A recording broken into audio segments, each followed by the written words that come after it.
Here on the ground, change happens fast. Problems feel frequent and urgent. It's loud and anxiety runs high. From a satellite view, the Earth looks the same as it did thousands of years ago. We've been here before. Let's learn from our past and shoot for a better future.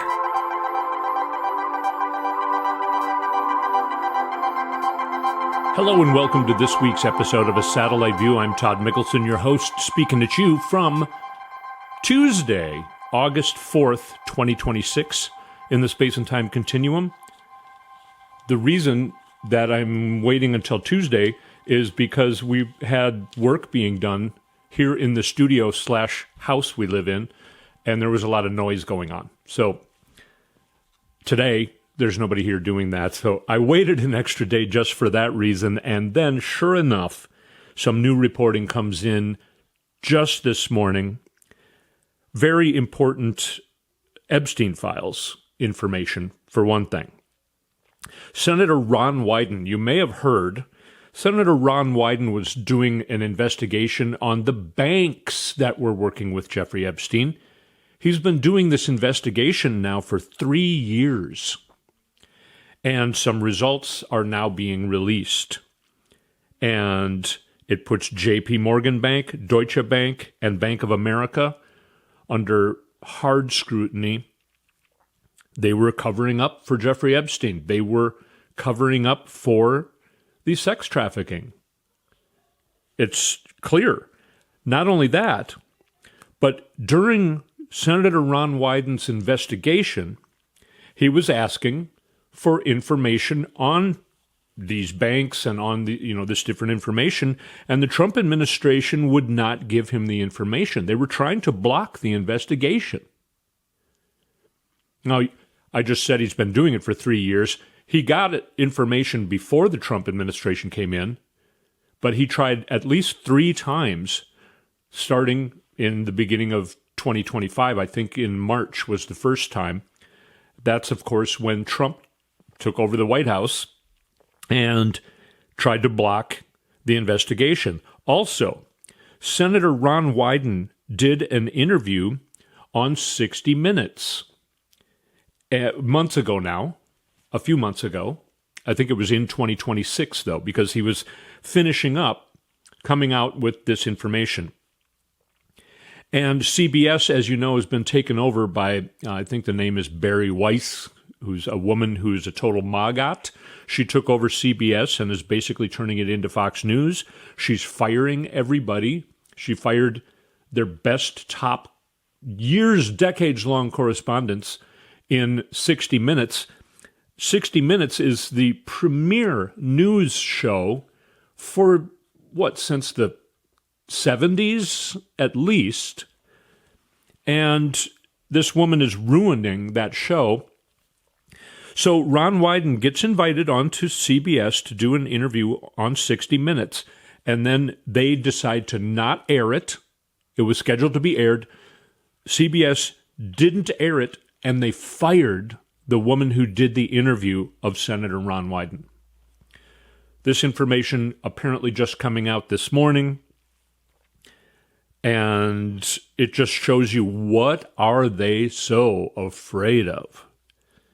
If they weren't afraid of anything, if Trump was going to be vindicated by the Epstein files, of course they would have been released immediately, like years ago. But anyway, now, if you have people who then point out, like if you're at a party or something, and there's, these people who do this argument of, well, why did Biden not release the Epstein files? What's he covering up? Biden didn't release the Epstein files because while the whole 4 years Biden was in the White House, there was the trial and investigations on Ghislaine Maxwell.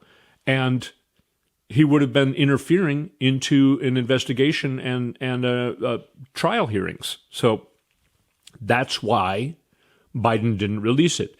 Now, if this information has been available since basically the 1990s, well, then we've got questions by other administrations as well. And none of it's good. But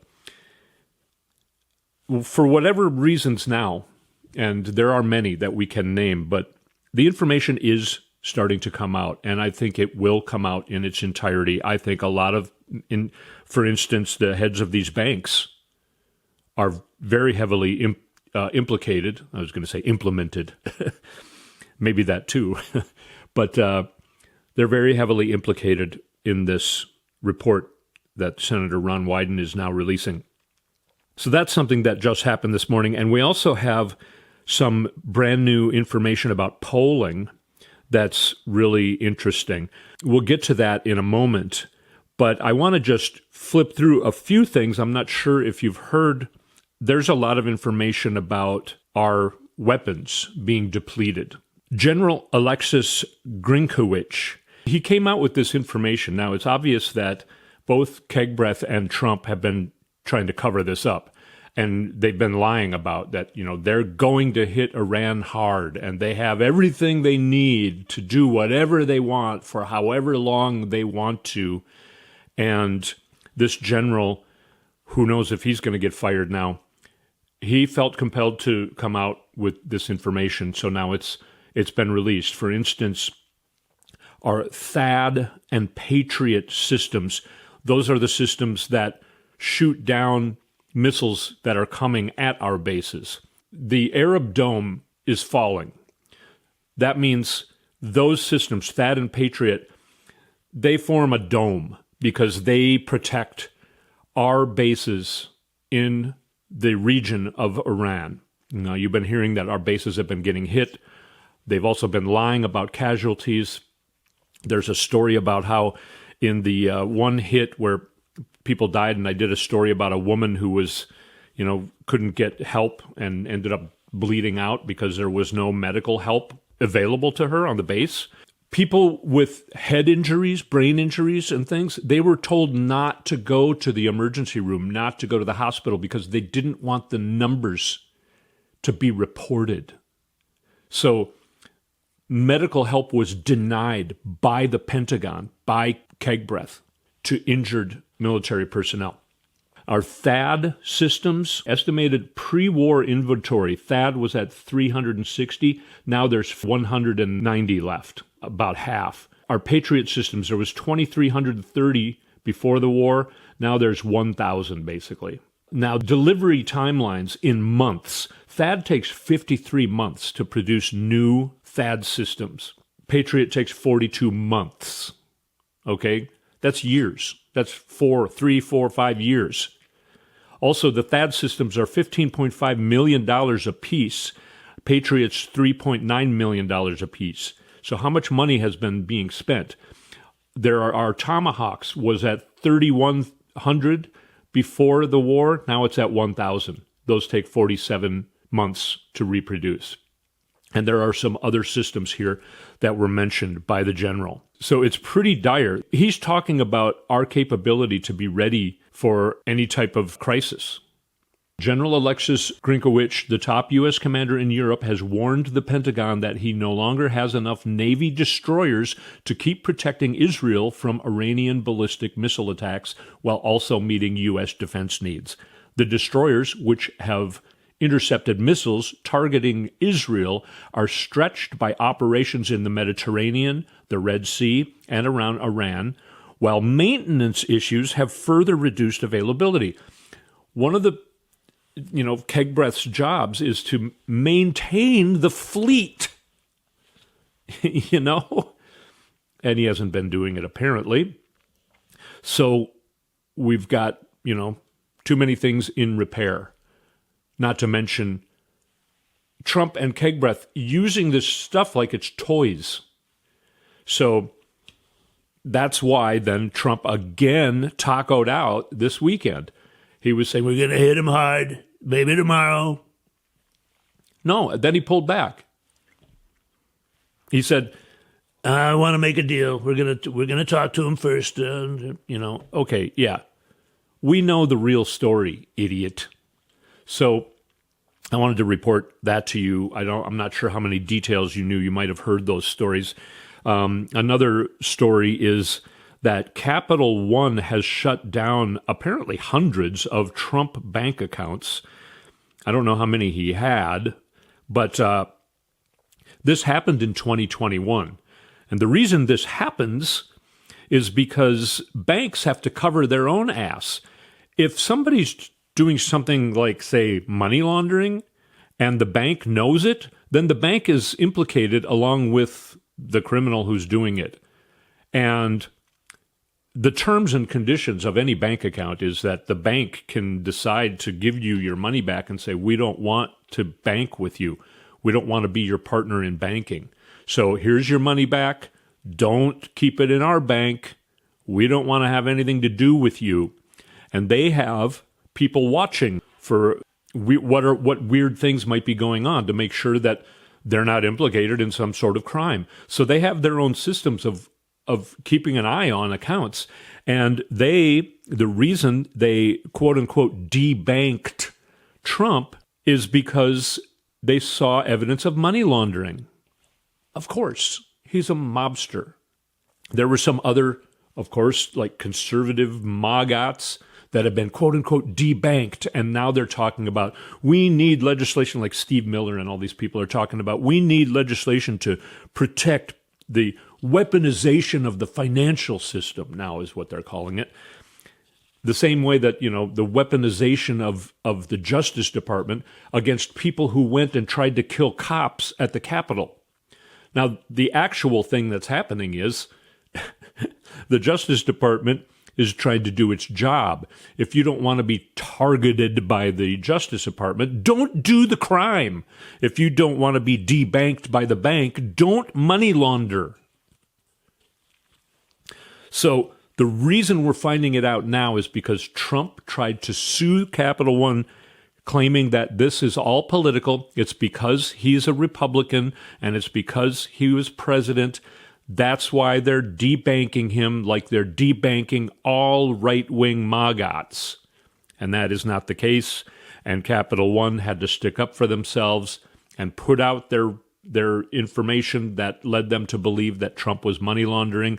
That's how we found out. Again, Trump, he brings this stuff out himself. There's also a bunch of his financial records that had to be produced because he's trying to sue the BBC over in the UK. You may have heard about that story as well. We wouldn't have seen those financials of Trump's if Trump didn't try and sue the BBC over some crybaby BS over there. Also, another Republican death in, I think, the Senate, or else in Congress at least. Kay Granger from Texas.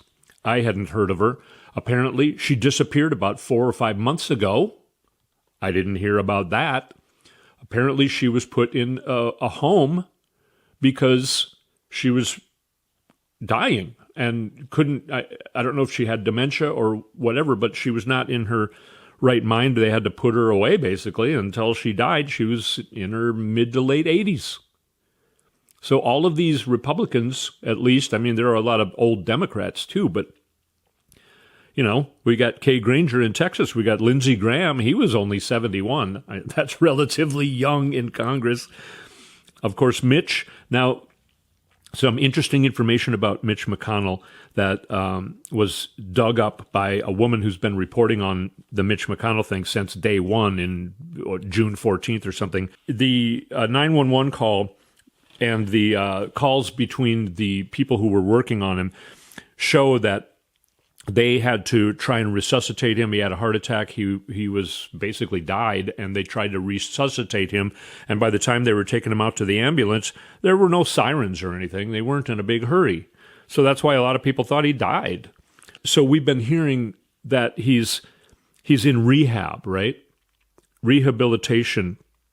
Now, there's a kind of rehabilitation that's called passive therapy, and that is a rehabilitation where if the person is in a brain-dead coma or past coma and brain-dead, and they're still keeping the person alive, although really they're dead because their brain is dead, but their heart is still pumping, this passive therapy, they just move the muscles so that the muscles don't deteriorate.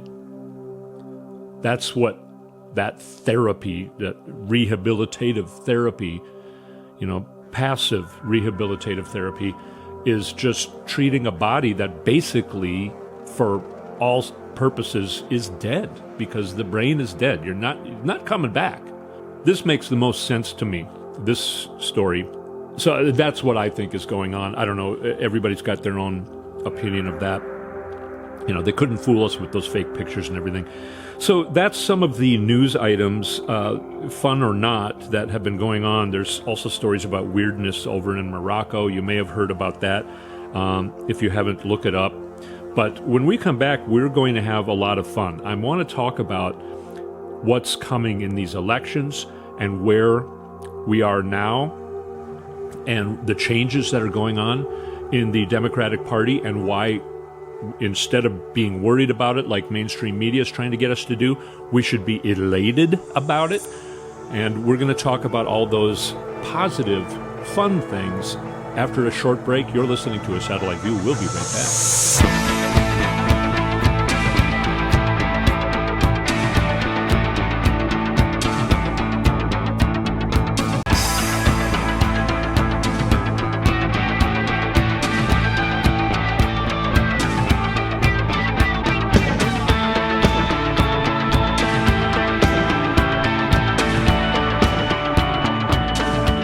And we're back on A Satellite View. Find our website, satelliteviewpodcast.com. Sign up for the email list. Go to YouTube and do a search for Satellite View Podcast. You'll find our YouTube channel. And subscribe. It's free. You can also find me at Todd Mickelson on Blue Sky, on Twitter, on Instagram, and then on Facebook. Our page is actually under @MickelsonPolitics. So you can go find more information about this show at those places. But let's get back into this, because I'm looking forward to this information that I gathered, some of which I only gathered this morning, only came out this morning. People are talking about how the Democrats' chances are. In the Senate, they're saying, I don't know, it's going to be real close and real tight. And, well, okay. Here are some Senate polls, and this is Fox News polling, okay? In Georgia, Jon Ossoff, who's doing a great job and becoming a rising star. Jon Ossoff is beating his opponent under the name of Collins by 13 points. It's Ossoff 56, Collins 43. That's Georgia. We have to hold that seat. North Carolina, the Democrat is up +9. Cooper, 53%. Whatley, 44%. In Ohio, now that would be a gain. North Carolina would be kind of an amazing, step forward. There's also talk about South Carolina. That's Lindsey's seat. Are the Republicans going to keep Lindsey's seat? Trump says he was poised to win. Well, I don't think so. Ohio, this is a seat that we would be winning back. Right now is held by a Republican. Sherrod Brown is running, and he is up +8. 53-45 in Ohio, the Democrats are winning. In Iowa, the Democrat is up +4. This is Iowa. The Democrat Turek is beating the Republican Hinson 50-46 right now.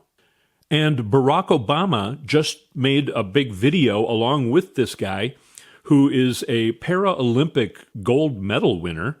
He's in a wheelchair, and they were playing basketball in this video, having a conversation. And Turek, at one point, I heard a little bit of it, asks Obama, well, you won this. Obama won Iowa, and it was a huge, huge deal. Nobody thought that could happen in the election in 2008. I think also in 2012. I'm not sure about that one. But Obama's saying, I know a little bit about winning a place like Iowa. And Turek is like, well, so there was a lot of hope back in those days that you ran, and there was enough hope here in Iowa that ended up making you win in that election, a statewide election.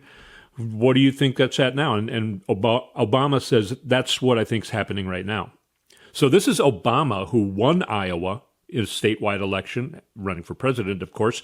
And he's telling the guy running for the Senate for the Democrats, yes, I feel the same things going on in Iowa right now that was going on back when I won. All right? So, this doom and gloom. And I mean, there are, in Texas, we have a great chance. In Maine, we have a great chance. I have already talked about those places. I haven't talked about these other places. Iowa. All right? That's just incredible. In October 2018, when the Democrats took over the House and the Senate, the Democrats were up plus 11 at this point in time. This is a Quinnipiac poll. So October 2018, in the late summer, leading into the midterm elections, where the Democrats just took everything, it was a blue wave, the Democrats were up by 11 points. It was the Democrats 50 to the Republicans 39. Right now, July of 2026, which is now, of course, Democrats 53, Republicans 31. That's a spread of 22 points. The Democrats are up 22 points right now in the trend among independent voters. Okay, independent voters, one of the best. I mean, if you have the independents, you win. So that's some of that polling. And I want to play you some more about polling. I'm going to play you something. This was a fun clip that just was put out about maybe 2 hours ago. This is who you've heard me talk about a lot on this show. This is Ben Meiselas on the Midas Touch Network. He's one of the founders. I've told you to, go there and look this up. This is where I get a lot of information because they report on things that the mainstream media doesn't report on. This is a story about how Fox News right now, last night, again, so if I would have recorded this yesterday, I couldn't have even reported on this particular story. Last night, Laura Ingraham was trying to get Democrats and independents to go along with them on Fox to fight against the crazy Democrats, the communists, which we're going to talk about that whole line of thinking in a moment. But I want to play you this. I think this is a pretty fun clip that Ben Meiselas just put out this morning. State regime media, which calls itself Fox News, is in panic mode as Donald Trump is crashing in the polls. Let's just take a look, though, at what they're panicking over. Let's take a look at the latest polling data from The Economist, which aggregates some of the major polls out there. What is Donald Trump polling in Florida? Net negative 13. What about Pennsylvania, swing state? Net negative 24. What about South Dakota?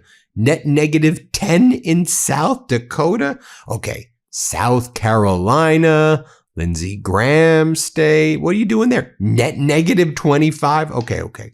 What about Texas? Trump is net negative 20 points there. Okay. Alaska, net negative 15 points. Ohio, net negative 24 points. All right, you get the drift. I could keep on going on and on and on. But Donald Trump is at historic lows. I mean, lower than he was after the January 6th insurrection, lower than Nixon at the time that Nixon resigned. So what are they doing on state regime media with that as background? Laura Ingraham, as I noted at the outset, says Democrats, independents, work with us. Join us. Are you supposed to pretend to be news? Join us. Work with us. We're a nice cult. We only drink the Kool-Aid every single night. Okay, watch what Laura Ingraham says. What a pathetic, vile thing she is. Here, play this clip. So clear-eyed Democrats, independents, work with us. We'll form a coalition. We'll stop the madness. Then once they're ground into the dust, you can go back to being a party that once had a reasonable core. Now, I want to play you another clip by Laura Ingraham because this is classic what they call projection. Okay, this is on Fox News, Laura Ingraham. They're going to promise prosecutions of Trump and his family, then ICE officials, anyone who worked for ICE, then the entire system will be put on trial before it's ultimately dismantled. Okay, let's do that. That's what we want. That sounds like a great plan. And it's also what Trump and the MAGAs and Fox News has been trying to do. So that's why I'm calling it projection. It's classic projection. I mean, and pathetic as well. Yeah, we're not going to make fun of Laura Ingraham and her voice right now. And, there was a radio show that talked about how she would sound during sex. Okay, you can only make, okay, I'm not going to go there. But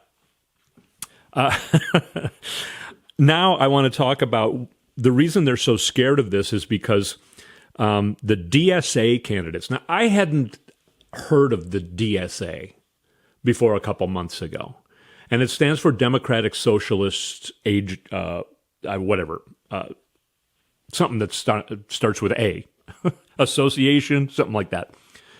And now Bernie Sanders has been calling himself openly a Democratic Socialist for decades. And then he goes on to say what it means. And everything he says about, health care, universal health care, child tax credits, all kinds of things like that, are things that 80 or more % of Americans want. So we need to stop calling them Democratic Socialists because people don't understand that and it scares some people, or they get the wrong idea. And Fox and Trump is trying to purvey that idea even more so by saying that these people are communists, which is hilarious because that stopped working in the 1950s. And they're trying it again because they think it's going to help them in these elections where I just showed you and played for you polling. Here's what I want to tell you about these people that are winning in these primaries. A couple things. First of all, the mainstream media is trying to say that, it's a bad thing that these very progressive candidates are winning in these primaries. And they're winning overwhelmingly. In Wisconsin, so much money thrown at the moderate, quote unquote, Democrat, and, like something like 10-1 funding. And still the progressive is what I'm going to call it. The super progressive candidate still overwhelmingly is ahead or already won. I'm not sure. I think that election might be going on tonight. Another one that's going on is in Michigan. And the progressive is way ahead, even though it's, again, like 10-1 funding. The person who's running against him, the quote-unquote moderate Democrat, got an influx of something like $70 million from outside money. And then this guy, he's not accepting money like that. So he's still winning by, like 15 points or more. These people are just blowing it out of the water. And the mainstream media is trying to say, this is really going to hurt the Democrats in the main election. No, okay. These people in the primaries, the voters in the primaries, are the same voters for the general election. And Democrats are turning out in record numbers in these primaries this year. And Republicans are not turning out at all in these primaries this year. That's going to again happen in the general election. The Republicans no longer want to support this craziness. The Democrats want the Democrats to do stuff. And the things that these super progressive candidates are talking about doing, while they're not taking any outside PAC or corporate money, are things that 80 to 90 or to more, I think, % of all Americans want. So, of course, we don't need to be nervous because, that we're hurting our chances. No, the people who are winning on the Republican side, not Glenn Paxton, that was a guitar player for Alice Cooper Band. Ken Paxton, the horrible criminal, indicted criminal on the Republican side. There are mugshots. That's who they're picking.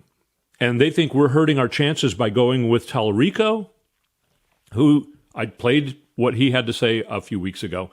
Anyway, so no, we do not need to worry about these things because the voters of that state want these candidates, and they are going to again show up in record numbers to vote in the main election. The mainstream media makes it sound like it's a national election for each of these candidates. No, these are Senate seats, and only that state can vote for them. The mainstream media thinks you're an idiot, but you're not.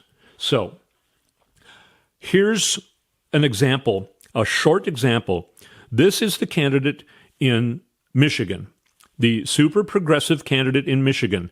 His name is Abdul El-Sayed, and this was the election actually is tonight, the primary election. His opponent did not perform very well at this debate that just happened, I think, on Thursday night. So less than a week before the election, there was a debate. Here is a question and an answer given to and by Abdul El-Sayed. I think this is really a poignant question. Dr. El-Sayed, I'll begin with you. What is the number one thing Senate Democrats are failing to do right now that you would do differently? Well, number one, I just think the filibuster itself is anti-democratic. And we had an opportunity to break the filibuster. Now, let me just talk about what the filibuster is. The filibuster is a process by which all of the Senate can hide behind one senator who wants to filibuster, which requires a 60-vote threshold to break. And that means that you need 60 votes to pass something when it really should just be the majority number of votes. I oppose the filibuster. I think the filibuster has been anti-democratic for a lot of reasons. And once you get past that, we have the opportunity to get money out of politics to take on Citizens United. We have the opportunity to put money back in pockets by doing things like passing the PRO Act to stand with unions like the UAW who've endorsed us. We have the opportunity to start changing and enforcing our antitrust policies so a few corporations can't pick your pocket at every turn. We have the opportunity to tax billionaires their wealth, and we have the opportunity to finally guarantee every single person in this country health care through Medicare for all. But we've got to get the democracy part of it right. And right now, the biggest risks to our democracy are the filibuster, it's anti-democratic at the Senate, and money in politics. The attack ads that you've seen, probably in the last commercial break itself, that change our political system. When you ask $60 million to come into a race for you and then say that somehow you're electable, I think you don't quite understand what electability means. If you need a $60 million crutch, you probably can't be elected on your own terms. So I would just say that you should probably, if you really want to beat Mike Rogers, find the candidate who is electable without having to ask for a $60 million crutch to do it. Wow. Okay. Concise, no stuttering going on. Just like Mamdani when you see him speak. And a lot of these really progressive candidates, the reason they're not stuttering is because they're not trying to remember what they're supposed to say. They're telling you honestly their true answer to the question. So they don't have to fumble around and go, oh, what did my campaign manager tell me that I should say if I got asked this question? They're not thinking like that. They're answering honestly. And it is so refreshing. Is that something? Does that guy look or sound scary to you? I agree with everything he says. I've been saying for decades that if we get money out of politics, we can do things like tackle gun safety. When the Biden administration put forth the child tax credit at the beginning of his administration, within 1 year, child poverty was erased by 45%. All right? Those are the type of things that these people are talking about. What? They're the same type of... right now I'm watching a really good documentary on FDR. These are the things that FDR did that made for the most prosperous economy for decades to come in the United States. That's what these candidates are bringing. Not to mention, they're young. They're not going to die next week. You know, they have got energy. They can do these things. People like AOC, she's been talking like this for a long time. And now these other candidates are rising behind her. Bernie Sanders is behind all of these candidates. Even though he's 80-something years old, he knows he's been trying to work on this stuff for decades. You know, but he was the only guy yelling about it. So this is a really great wave. This, with these polling numbers that I just went through, this is the time to do and get what we really want. What we really want, not what we think can win, but what we really want. Now, a lot of people think Kamala Harris is a mainstream Democrat. Her campaign was completely hamstrung by the Biden administration. She could not talk honestly about where she is on things. She just this last week again was speaking at a forum. She said we need to revisit reforming the Supreme Court. I've been saying for years and years, I'm not the only one. I'm not trying to take credit for these things when I say I've been saying this for years. Of course, I'm not the only one saying this, but there are, back when they came up with 9 Supreme Court justices, there were 9 circuit courts. Sorry.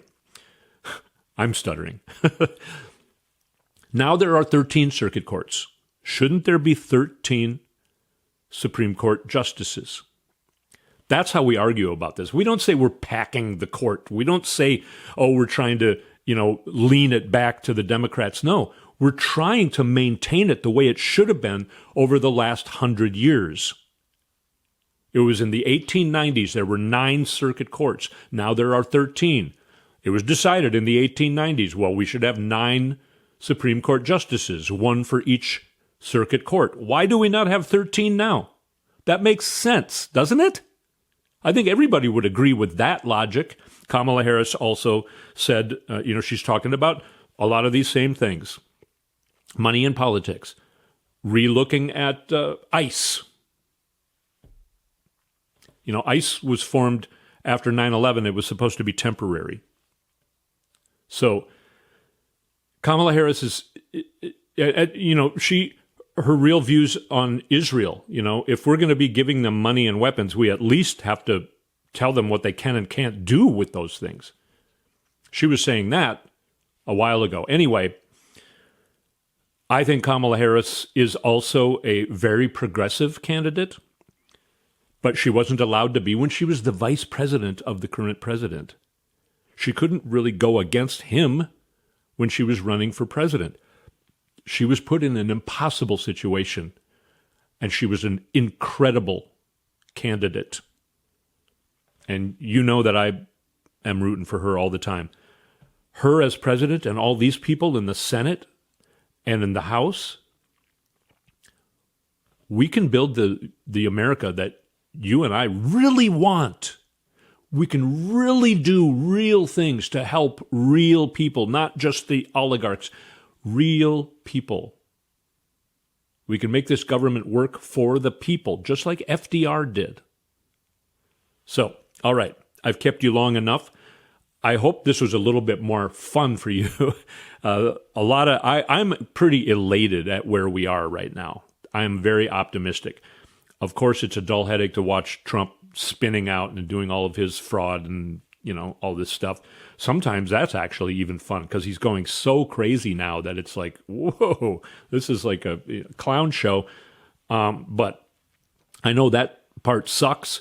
But what's coming up and being built solidly underneath that, so that when that is thrown off, the way Laura Ingraham just said, when those people are totally stomped out. Of course, she was talking in the opposite direction. That's why it's called projection. But when the whole Trump regime is completely gone, this is what is being built underneath it, that's going to rise underneath it. Kamala Harris talks about we cannot just try and fix things. We need to rebuild, and we need to start thinking about what that is. This is Kamala Harris saying this.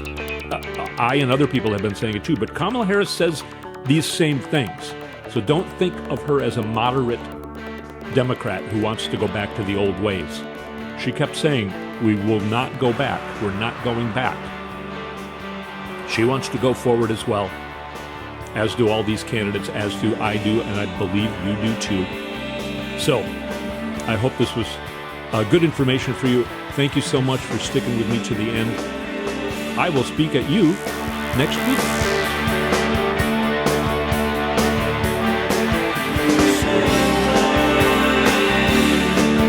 You've been listening to A Satellite View with Todd Mickelson.